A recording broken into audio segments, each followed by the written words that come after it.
Okay, let's kick off the show with our first big story. The Asset Management Corporation of Nigeria, AMCON, was established on July the 9th, 2010 after the passage of the Asset Management Corporation of Nigeria Act number 4 of 2010 for the purpose of efficiently resolving the non-performing loans assets of banks in Nigeria. Now, AMCON has released a list of 100 of its chronic debtors and it's said to take over their companies. All right, we're joined now by a financial engineer. That's how he describes himself, Nemeka Obiareri. Good morning, and it's good to have you on the show. Good morning, my pleasure.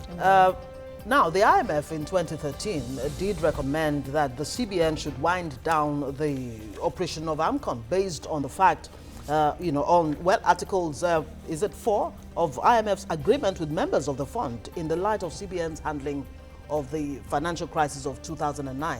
Yeah. Of course, this, was caused by the global 2008 financial meltdown. IMF is saying that AMCON has done its job. Is it still relevant? Yeah, it's not relevant. AMCON is needed more than we needed before. AMCON is very, very relevant in today's Nigeria. In fact, it's my opinion that AMCON's establishment was even a bit belated. AMCON should have been in place after the first crisis of 1993. What is the role of AMCON, the Asset Management Corporation of Nigeria? Remember that AMCON was established after the intervention of the Central Bank of Nigeria in resolving the crisis in the banking system. AMCON was established as a financial sector crisis intervention vehicle to restore stability, to help clear loads of toxic assets in the financial system. And if you look at what AMCON has done so far, I think if not for the role of AMCON, we would have been a deeper mess than we are today. And if you look at our system today, the role of AMCON is to ensure that as much as possible, we have liquidity in the system, there is stability. Some of these toxic assets that we, just as today, there are still toxic assets in Nigerian banks. Yes, because if you look at what is happening today, and if you look at the experiences we had between 2007 to 2009, during the distress in the system, we still have some of them till today. Over time, look at the recent foreign exchange policy of the central bank, yes, the forward and the floated exchange rate. Now, if you look at what is happening, I'm a financial consultant and I work with loads of clients in the system. One of the things that cause distress or problems that will have companies, is some of the challenges that companies face. Some of them are macroeconomic volatility. Some of them have to do with corporate governance issues. Because if you look at why do we have this, why did we even have these toxic assets in the first place? That's the first question we should ask ourselves. If you look at the central bank governor, Sanusi Lamido Sanusi, during his speech before the intervention in 2009, he listed certain factors that contributed and which are still in existence. Corporate governance issues, insider loans that were created, the issues of macroeconomic situations. Now look at what this places we are currently having. Companies over the last 1 year have been finding it difficult to access foreign exchange, to be able to repatriate dollar to some of their creditors. Let me just give an illustration. A Lagbaja PLC, a manufacturing firm in Nigeria, who manufactures jute materials. Jute materials are materials that are used to produce bags, yes, for storage of food items, because using propylene bag is very cancerous. So we are made to understand. Now this company over the last 1 year raised a letter of credit. A Form M was filled, which was approved by the central bank. The bank established a letter of credit. He borrowed naira to be able to fund this.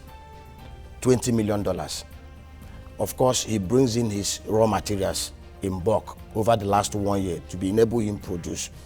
It's a manufacturing firm employing people in Nigeria, adding value to our economy, to the real sector. All right.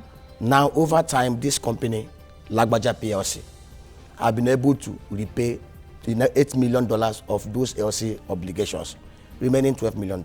He has his naira stacked up in his collection account, but there is no dollar for him to be able to pay down on the letter of credit obligation.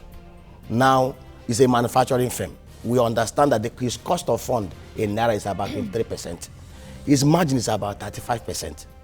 Now, he's stuck. There's a new policy that expects him to wind down on a dollar obligation that he incurred at 197.5. He's expected to buy a dollar at 285 Naira. Which means it's in a hole of about 85 Naira. Yeah, can we cut to the chase yes. so that we can wrap up? So if you multiply 85 Naira by the outstanding loan of obligation of $12 million, he has a hole of 735 million, which he must raise to be able to pay. Where will Mr. Lagbaja PLC be able to raise that kind of money? Is that where AMCON comes in? That is where AMCON comes in. It's a situation. Now, this is a loan obligation that is potentially going to go bad. His margin is already overloaded by events beyond his control. At the beginning of the year, he was told for sure, because you plan based on... What you're explaining now has yes. to do with the special market intervention of the CBN that just took place exactly. with this new introduction. Now, this is a potential toxic asset. This man, even if you sell his factory valued at $2 million, will not be able to get out of this. The banks are not willing to help because he must pay down his obligations. So in such situation, what do you think will happen? There will be need for special intervention. AMCON can come in here. Remember that AMCON is a specialized institution with specialized skill sets. And there are loads of other similar companies in the same situation as Lagbaja PLC. We are talking about outstanding LC obligations of about $5.2 billion according to the CBN. Multiply 85 Naira to this, and you see that very, very soon we are going to have thousands of companies in such situations. So AMCON is very relevant. Eventually, what CBN has just done, what other analysts have said, is just postponing pushing this thing to a forward sale and forward date and things like that. Exactly. So eventually, AMCON will have to pick up the slacks. Yes, AMCON will have to intervene. And remember again that the role of AMCON is to ensure system stability. You know, it's not every bad debt that is as a result of inefficiency. Or corporate governance issues. Indeed. You know, we need to situate, when you see a bad loan, first of all, ask yourself, what were the causative factors that led to this bad loan? It is when you're able to identify the causative factors, you'll be able to apply solutions to ensure that it is remedied. Okay, some have said that beyond the fact that AMCON will help with this either bad loan or good loans, as it is, that the fact that they know that the banks, the fact that they know that AMCON is very much around, can make them a bit laid back, can make them a bit nonchalant about their duties. That okay, AMCON will always buy back this, but so that the lifespan of AMCON should be specified. It shouldn't just be forever. I don't share that view. Okay. Let me explain this to you. Remember that the installation of AMCON in 2010 was at a kind of an ad hoc issue. AMCON just came in. As of today, AMCON has about 12,500 eligible bank assets that they acquired. Of course, AMCON was set up then to help clear the mess in the financial services sector. Now, let me explain to you. Going forward, AMCON is relevant. Unlike before, when everything was piled up and given to AMCON. Now, AMCON, in fact, I praise the current management of AMCON because they've gone a step further to do things that we have been clamoring for them to do. As we have it today, if you look at the staff strength of AMCON, 100 staff there, or something thereabout. If you divide the loan asset that they have, about 12,500, you discover that you have a loan asset to a staff ratio of about 41. And these are huge bad loans. Now, what did the new management do, which is very, very good? They know that they don't have the capacity in-house because of the staff strength compared to what they are carrying. So they've gone ahead to appoint asset management partners. These are specialized firms, specialized individuals, people that understand the whole structures of how these things are managed. Their role is to go out there, identify, trace some of these bad loans and how to intervene and properly restructure them, remedy them, and then ensure recovery. Now, going forward now, what AMCON will do, AMCON cannot go to any bank and just pick assets. Unlike the 2010 intervention, where everything was lumped on AMCON. Now, because AMCON is stabilized, what AMCON will do, a bank cannot throw bad loan on AMCON. AMCON will sit down, discuss with the bank, look at the toxic asset that the bank wants to sell it. Of course, AMCON will buy it at a discount. AMCON will also look at the assets. If that loan can be made attractive. Exactly. AMCON will have to look at a lot of parameters. AMCON will look at what is this loan all about? What sector is this loan operating?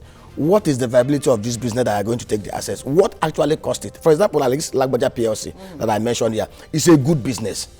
It's a manufacturing business that has been adding value. But something just went wrong. Professionally run, good corporate governance integrity, but macroeconomic volatility, things beyond the control of management happen. Okay, just hold on. Let's see some recent activities of AMCON, especially those making headlines at this time. Of course, remember, Silver Group is first on that list, and they made the news after AMCON secured a court order restraining Senator Ben Murray Bruce and other obligors that owe AMCON more than 10 billion naira from challenging, interfering, obstructing, or frustrating the takeover of the companies.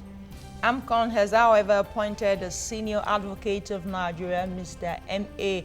Banere, as the receiver to the companies. Another company that is pursued by AMCON over an alleged debt of $140 million is Corn Oil. Despite making several pledges to pay, the company is said to have reneged on paying the debts. Now, Ifeanyuba's Capital Oil and Gas Industry Limited is on the list of companies. Also, Wale Babalakin's Resort International Limited made the list among others. Now, let's look at other roles expected of AMCON.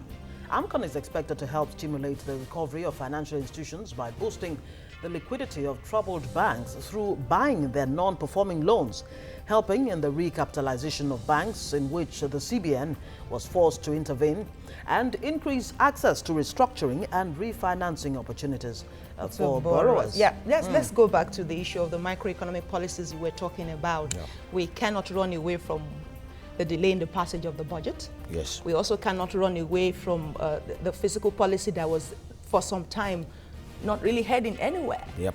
So, and don't forget, of course, the oil price dip that probably affected a lot of loan coming from the energy sector. Yes. Does that really resonate with what we're talking about?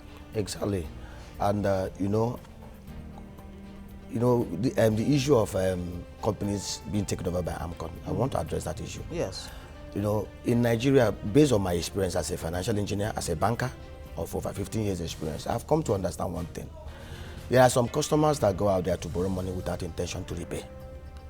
Isn't that where the real challenge is? Yes. I mean, nobody's accusing any of these companies of doing that. Yes. But that seems to be the major issue. Yes.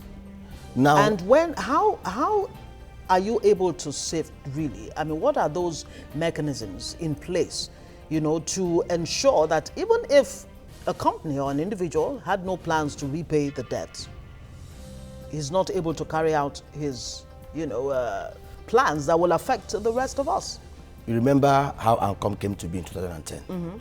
Most of these assets were just lumped up together.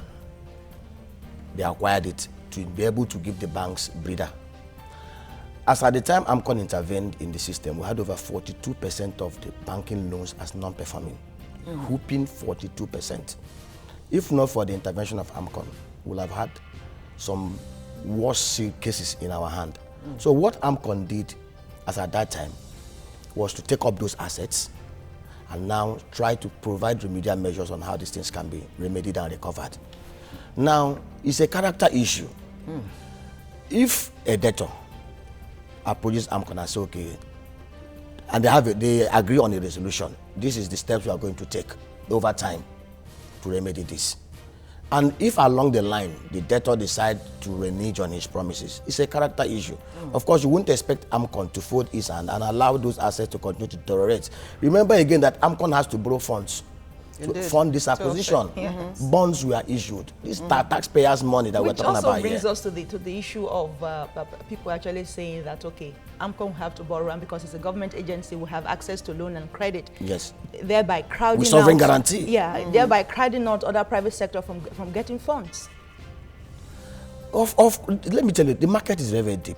You mentioned the issue of fiscal policy. I'm an advocate of aligning fiscal policy with monetary policy.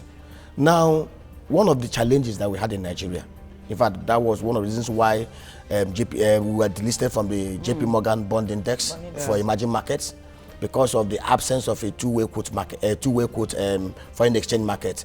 there was no offer and bid market as at that time because of the stringent way the CBN was managing our foreign exchange issues.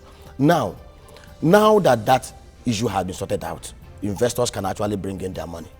Investors can actually bring in their dollar and also take out their dollar based on pure proper analysis of the market or the sector that they want to intervene in. The question now is, what are we doing on the fiscal side to be able to attract the needed foreign direct investments? Remember again that our fiscal allocation of revenue that we get through fiscal side is very, very low. Our major source of revenue in Nigeria, foreign exchange earning, is the crude oil. Crude oil over the last 1 year has traded at less than $52 per barrel. Therefore, if we are to take care of this market, be able to attract the kind of investment that we will need to develop this market, it will not come from fiscal revenue. We have a national infrastructure development plan that is estimated that we will require about $3 trillion in the next 30 years to be able to build up our economy, even to get the level of the second world in terms of infrastructure development and all the things that are required to build it. If you look at the fiscal revenue that we expected to get from our oil revenues, it will not even be up to a scratch compared to kind of volume of money we need to develop our economy. Okay, let's look at another practice. I mean, this is very vital, what you've just said. There is a situation where some have criticized AMCON, of taking over even where you have performing loans. Why is this happening? It's not true. Yeah, I don't believe so. It is happening. Let me tell you this. A loan is classified as non-performing if after 90 days there is kind of a default in interest and principal payment. There's no way AMCON can take over a company that has been servicing its interest and principal obligation consistently. Now, what is the threshold internationally? 5% or thereabout? Of what? For loans, that's the best practice internationally. 5% is the threshold. Okay, non-performing loan to the volume of risk assets. Yes. Okay. Yes. Is that really the practice in Nigeria? Yeah, of course. Let me tell you. See, another thing again you have to do, you have to realize there is the issue of disclosure. There's no transparency in disclosure. Let us be honest with ourselves. One of the reasons that resulted in the bank failure, the distress in 2009, is the issue of banks not being able to disclose the volume of toxic assets. They were managing their books. And again, we had the issue of also weak supervision oversight. Weak supervision oversight. Weak supervision oversight, because if we had proper supervision oversight over these banks, it would have been easy for us to detect some of these bad loans. And of course, you also not blame the banks, CBN. Sometimes, okay, you have to also look at some of these banks were also covering things. And remember again that these banks also had external auditors who will have also flagged up some of these issues. And they didn't. They didn't. And again, most of these loans were also insider loans, Ponzi schemes created by some of these bank CEOs. Because, I give you an illustration. Take for instance, there was an issue AMCON raised, and I giggled when I heard it. They said there are some of these bad debtors that are not coming up to discuss with AMCON. Let me give you an example now. Assuming the former managing director of XYZ Bank created bad loans on behalf of a customer, it is a reality, a secret that most people don't want to talk about. That some of these bad loans were loans created by even operators in the system. Is it because they know that AMCON is there to absolve them at the end of the day? No, that was before what it is. That was before the intervention of 2009. Some of these some of these bad assets. For example, now, let me use Lagbaja PLC. Lagbaja has an account in Rent Seekers XYZ Bank, and without Lagbaja's consent, the operators of Rent Seekers XYZ Bank created loans to fund some of their schemes. And now Lagbaja was so shocked to see that there was a bad loan created for him. AMCON took over that asset after the intervention. Now AMCON is pursuing Lagbaja PLC to come and pay billions of naira that Lagbaja PLC never utilized. And Lagbaja PLC have told AMCON in no uncertain time that this loans was not created for me. Check the money trail.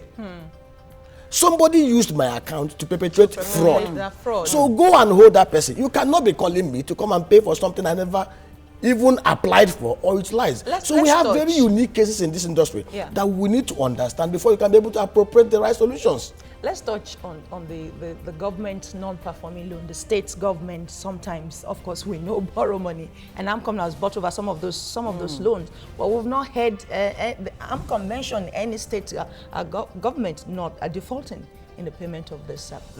What is going on there? Let me tell you this. Yes. It's even wrong in the first instance for AMCON to buy up state loans. Okay. You know, that is one of the reasons. You know, I was one of those that opposed the first bailout to some of these state governors.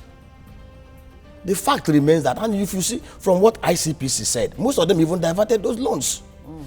And it comes also to the issue of why will a state governor who has a 4-year tenure borrow for 10 years? You must borrow within your tenure to be able to repay. Okay, now let's even paint this scenario before we go on and remind our viewers on TVC Entertainment that will be going off very soon. Now there is this contractor building a major, huge market in Lagos. He takes a 5 billion naira loan to execute this, this project. Within how many years, 5 years or so, it gets to 10, 12 billion. And AMCON comes in and says, okay, look, let's strike a deal here. How much are you willing to pay?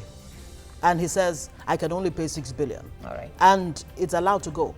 Is that a practice that should be encouraged? And how does that affect the economy? Yes, it should be encouraged. Let me give you an example. You know, I work with loads of clients that come to me to help intervene, especially with some situations with banks. Now, let me give you an example.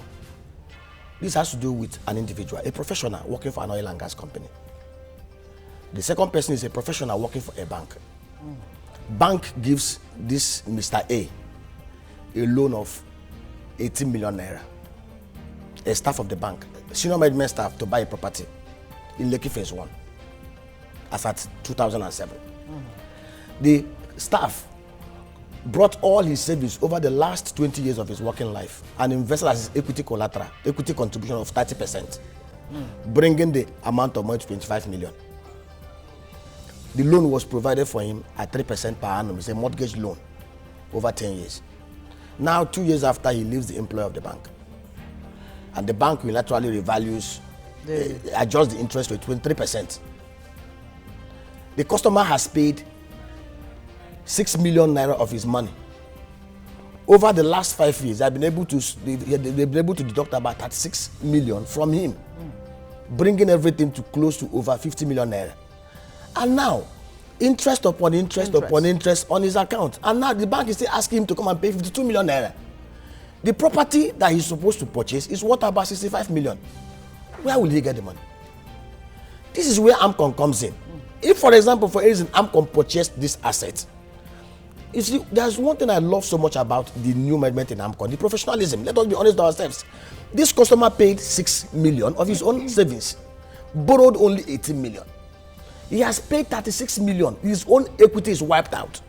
You are now telling him to come and pay 52 million naira. Where will he get the money? This is where AMCON comes in. We have to look at the reasonableness of whatever we are requesting. AMCON looks at it. Hey, this guy has done this. Take, for instance, there's a particular school, a popular school. And it's a catch-22 situation. As they increase school fees to accommodate this repayment requirement, people drop out. So you anticipate to raise revenue by increasing school fees. You lose revenue because some people will not be able to meet the new school fees. They will drop out. So how do you resolve this? It continues. It becomes an intractable issue that needs urgent one and for all settlement. And if AMCON says, hey, this man has paid more than 100% of what he borrowed, let us give him a breather. Let him pay at least 60 or 50% of what he's owing. It's good. All right. If not, that loan will be perpetually bad unless you're asking him to sell his wife, sell his mother, sell his children to come and pay you back. Okay, let's talk about mortgage financing. Mandate of AMCON doesn't cover that area, does it? Does it cover mortgage financing? Yes. AMCON, I'm very sure they acquired a lot of real estate transactions that were financed using mortgage.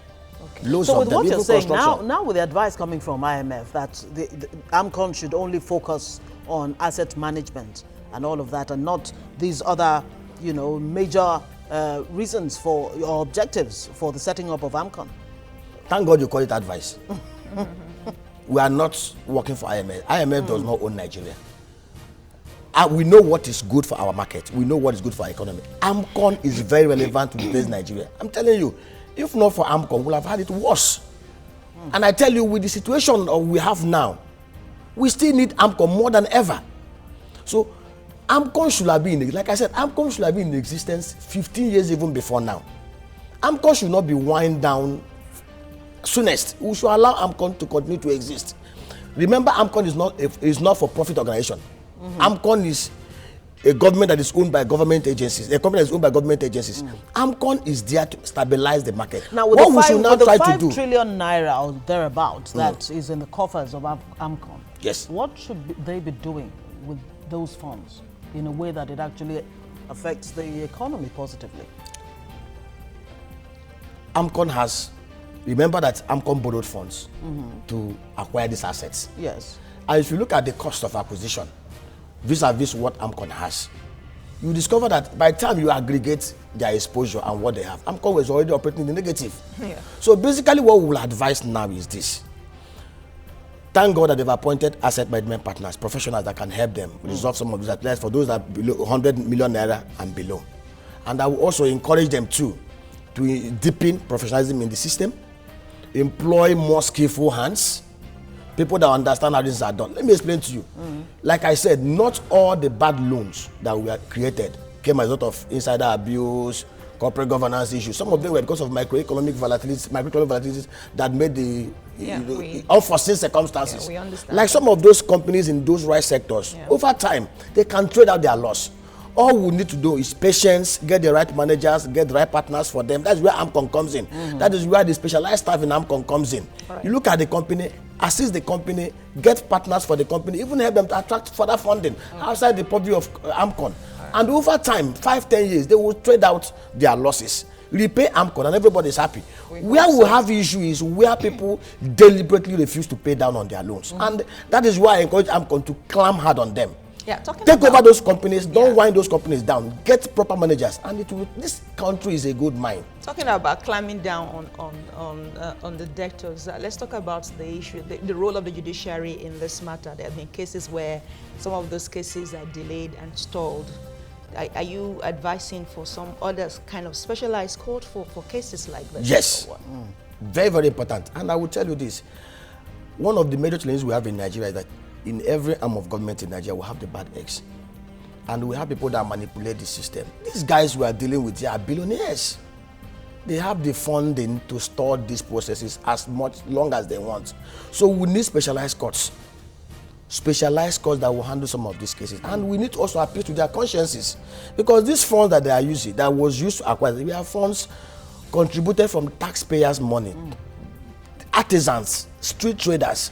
So you can't continue holding on to an asset you're not sweating properly. You can't continue holding on to an asset you're not managing properly. If you know you cannot run these organizations and you keep on relying on your promise, allow AMCON to take over. Now, when AMCON closes down an organization or a company, and within 48 hours it reopens, is it that AMCON did not, think through and look at all the issues involved before shutting down in the first place? No. What exactly would have happened? What happened was that these are customers that said some of these customers have been dodging AMCON. That's the truth. You see, it's like somebody that is invited to come to the police. They invite you to come, you will not come. What is the next option? The only way you can make the person come is to impound what is so valuable to the person. Let me explain to you what happened. Most of these creditors were not forthcoming. AMCON will write to them, they will not show up. So by closing their businesses, that is when you will see them coming up to now start discussing with AMCON. So sometimes you see businesses closed and 2 days they are open. It's because those people have now come down, sit with AMCON. They've been forced to sit down and discuss the way forward. Right, AMCON will not unreasonably go to confiscate people's assets. If your loan was performing ab initio, there wouldn't have been issue of AMCON intervention in the first place. Before the specialized courts you were talking about, is it possible to review the act setting up AMCON itself, probably strengthen the organ and make it more enforceable, where it's easier for them to really clamp down and not just make threats, but make good their threats? Yes, I believe so. There should be some amendments in the AMCON Act to give it more teeth. And again, on issue of this operational guideline, AMCON should, as much as possible, in everything in Nigeria, there's always political interference. We had the issue of behind-the-scene recruitment in FIRS, behind the scene recruitment in CBN and all those stuff. Nepotism is one of the greatest corruption that we are facing, that's facing us here in Nigeria. Nepotism. AMCON, FIRS, and CBN are specialized agencies, and the recruitment into these agencies must be done in a professional manner. These are agents that require good skill sets, professional skill sets that will be able to help us grow this economy. There should be the operational guideline of AMCON must be such that should specify the certain skill set, the certain requirements of people that should be allowed to come into the system. The issue, I'm not referring to AMCON in terms of recruitment. I'm looking at this. AMCON is an agency of the government. And of course, as an agency of the government, that issue of nepotism is still there. But if we open up the space and allow professionals to come in, people that have value to add, I tell you, I have always believed and made that Nigeria is a good mine. If AMCON is properly allowed to do their role, I tell you, some of these bad companies, apart from those that deliberately took our monies and don't want to repay it, can be turned around. And that's where I would like to leave it. So Nigeria is a gold mine. That's a positive one. Thank you so much, Nnaemeka Obiara-Eri. You're welcome. Okay, nice having you on TVC Breakfast. My pleasure.